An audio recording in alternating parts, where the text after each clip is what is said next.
જય સ્વામિનારાયણ. હું પંકજભાઈ શેઠ, રાજકોટ રહેવાનું. અમે સત્સંગી ટ્રાવેલ્સમાં પર્સનલ ગ્રુપ ટૂર બુકિંગ કરાવી હતી. અમને ખૂબ જ બહુ મજા આવી. સમજ્યા? બધી જગ્યાએ બહુ જ સારી રીતે દર્શન થયા. જમવાનું પણ એકદમ ફર્સ્ટ ક્લાસ હતું. કોઈ જાતની ક્યાંય તકલીફ પડી નથી અને ખૂબ જ સારી સર્વિસ છે. અને એમાં અમારા ગ્રુપ ઓપરેટર જે છે બક્ષીભાઈ, એનો ખૂબ જ એનો અનુભવ અમને કામ આવ્યો.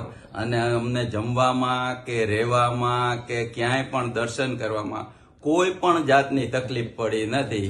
ખૂબ જ એન્જોય કર્યું. બહુ જ મસ્ત મજા આવી.